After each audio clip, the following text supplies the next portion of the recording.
When people go missing, the majority of the time they turn up or are found well. However, there are cases of missing people who seem to have vanished without a trace. Despite the best efforts of search teams and loved ones, their disappearances remain unsolved and unexplained. So today, here at Unexplained Mysteries, we'll be taking a look at 3 mysterious disappearances.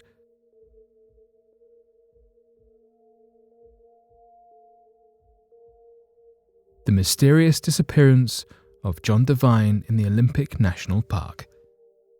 John Devine was a 73-year-old hiker who went missing on September 7, 1997, from the Olympic National Park in Washington. He was an experienced hiker and climber who headed into the park the day before going camping. He planned to ascend Mount Baldy in the Olympic National Forest, nearly a 6,796-foot high mountain, via the Maynard Burn Trail. This trail is very rugged and challenging to traverse, so an accident likely occurred and Devine was somehow injured. It was only supposed to be a day hike, so when he did not show up the following day, his entire family grew worried and called the authorities.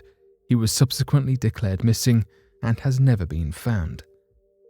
Devine lived in Sequim, Washington, and although he was legally blind in one eye, he was in peak physical shape. He was an avid hiker and had gone on many solo adventures in the Olympics before his trip. His friend last saw him on September 7th, the Saturday of his hike. He had been hiking in the afternoon along the Grey World Ridge, which is on the northern side of the national park. He had been camping with a friend just outside the park's limits in the Buckhorn Wilderness area. Devine had no gear or food with him other than a few snacks like granola bars. Although authorities conducted a search and rescue immediately, it was cut short due to a fatal helicopter crash. Shortly after taking off the mountain, a Bell 205A1 rescue helicopter crashed at the 5,000-foot level of Mount Baldy, about 20 miles south of Port Angeles.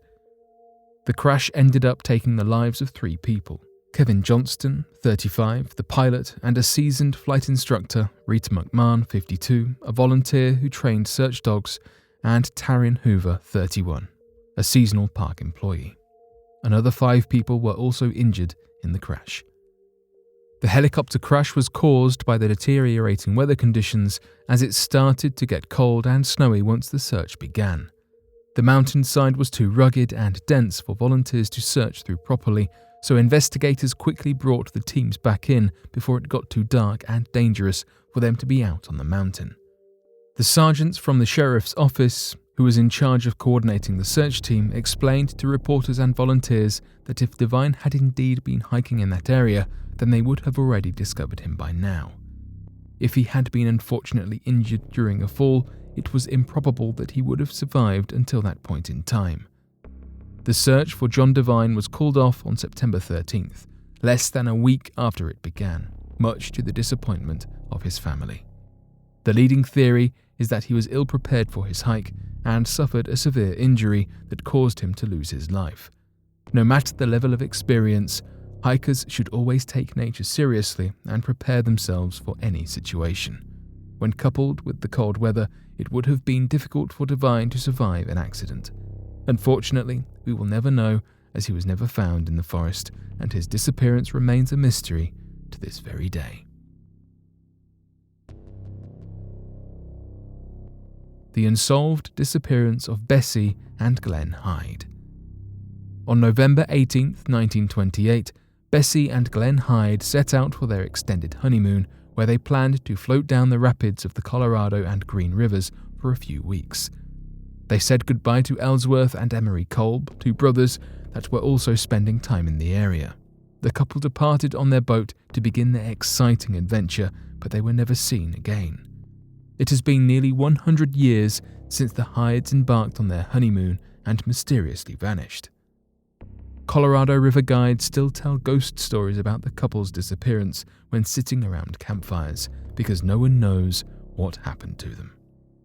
Although they were on an adventure honeymoon, it didn't take long for their family to notice that something was wrong, and then soon contacted the authorities.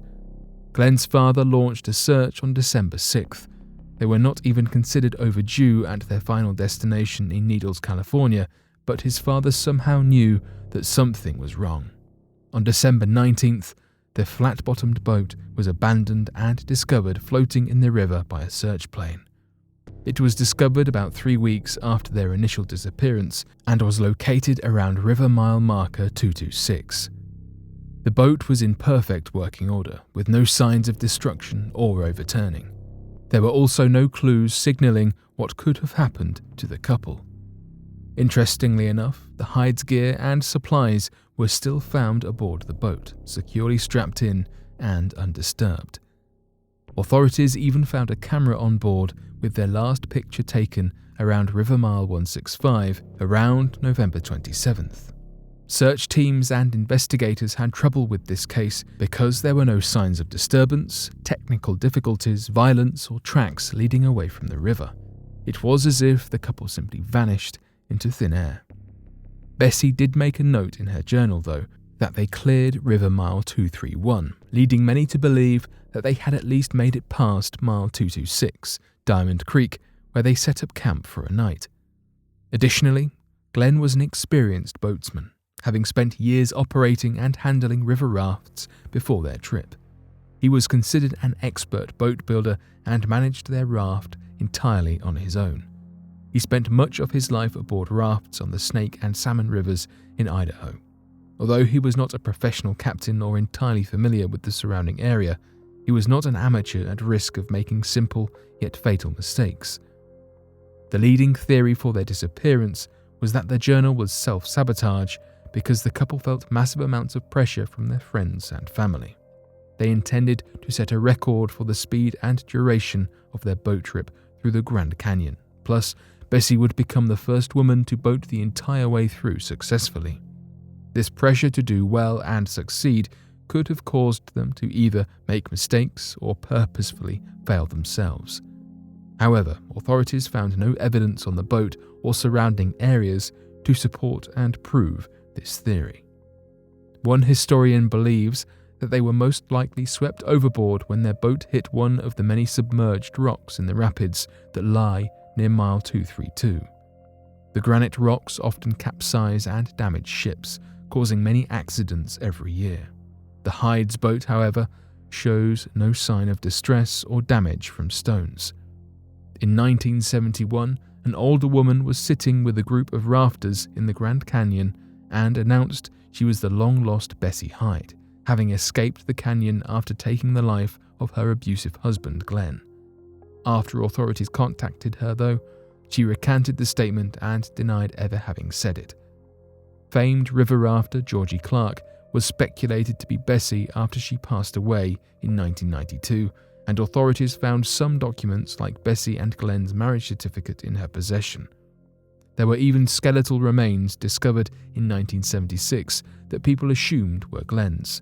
However, it was proven by the University of Arizona to be a different man. There have been strange stories and theories surrounding the couple ever since they first vanished in the late 1920s. Their story has inspired many writers and artists, spawning novels, a musical, and even an episode on unsolved mysteries. To this day, no one knows what happened to the Hydes, and we most likely never will.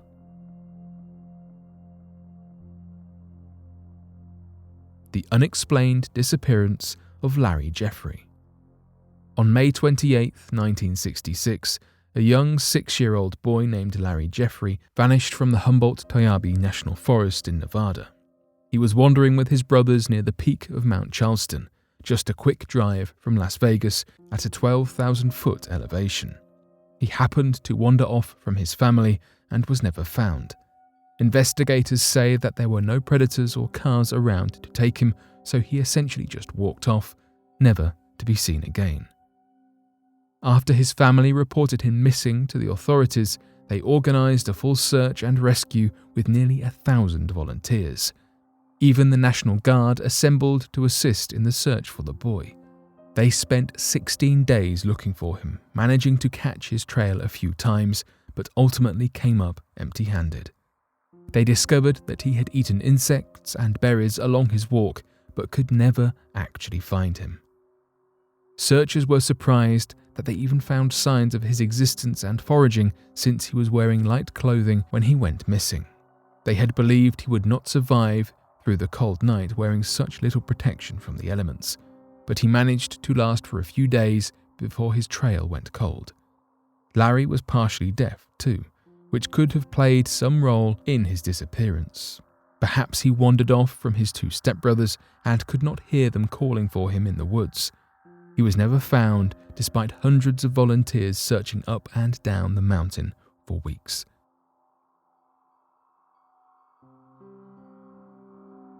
But what do you make of these disappearances and the stories behind them? Be sure to let us know your thoughts in the comment section below and help us by growing this community while working to solve these unexplained mysteries. Thank you for watching, and don't forget to subscribe for more videos.